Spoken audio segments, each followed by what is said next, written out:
பாரதி கண்ணம்மா சீரியல்ல கண்ணம்மாவுக்கு வில்லியாவும் தங்கச்சியாவும் அஞ்சலியரோட நடிச்சவங்க தான் கண்மணி மனோகரன். இவங்க இந்த சீரியல் மூலமா தான் மக்கள் மத்தியில் பிரபலமானாங்க. ஆனா இந்த சீரியல்லேருந்து இவங்க பாதியிலே விலகிட்டாங்க. அதுக்கப்புறம் ஜீ தமிழ்ல ஒளிபரப்பான அமுதாவும் அனலட்சுமியும் அப்படிங்கிற சீரியல்ல ஹீரோயினா நடிச்சிருந்தாங்க. இந்த சீரியலும் சீக்கிரமா முடிஞ்சிருச்சு. அதுக்கப்புறம் இவங்க பெருசா எந்த சீரியல்லையும் கமிட் ஆகவே இல்லை. அதுக்கப்புறம் இவங்க விஜய் டிவியில் ஒளிபரப்பாகி இருக்கிற மகாநதி சீரியல் நடிச்சிருந்தாங்க. அதுக்கப்புறம் இவங்க அதுல இருந்தும் விலகிட்டாங்க.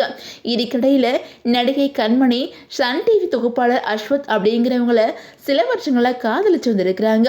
அந்த வகையில அஸ்வத் சன் டிவியில வணக்கம் தமிழா அப்படிங்கிற நிகழ்ச்சி மூலமா மக்கள் மத்தியில பிரபலமானாங்க. அதுக்கப்புறம் இவங்க நிறைய நிகழ்ச்சிகளை தொகுத்து வழங்கி வந்துகிட்டு இருக்காங்க.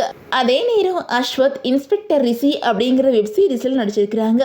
இந்த படம் இவங்களுக்குன்னு ஒரு தனி அடையாளத்தை உருவாக்கி கொடுத்துருக்குது அப்படின்னு தான் சொல்லணும்.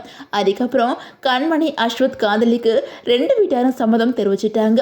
கடந்த வருஷம் தான் இவங்களோட என்கேஜ்மெண்ட் ரொம்பவே சிம்பிளாக நடந்திருக்குது. அதுக்கப்புறம் இவங்களோட திருமணம் கோலாகலமாக மகாபலிபுரத்தில் நடந்திருக்குது. இந்த திருமண விழாவில் வெள்ளித்திரை சின்னத்திரை பிரபலங்கள் கலந்துக்கிட்டு வாழ்த்தி இருந்தாங்க.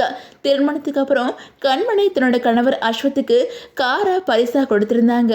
இப்படி இருக்கிற நிலையில கண்மணி அஸ்வத் சொல்லியிருக்கிற குட் நியூஸ் தான் இப்போ சோசியல் மீடியாவில் வைரல் ஆகிட்டு இருக்குது. அதாவது கண்மணி இப்போ கர்ப்பமாக இருக்கிறாங்க.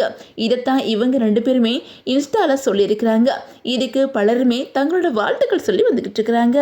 இந்த நிலையில கண்மணிக்கு அவங்களோட அம்மா வீட்டில் வச்சு 5வது மாச பூச்சொட்டு விழா நடத்தியிருக்கிறாங்க. இதை பார்த்து பலரும் கண்மணி மற்றும் அஸ்வத்துக்கு தங்களோட வாழ்த்துக்கள் சொல்லி வந்துக்கிட்டு இருக்கிறாங்க.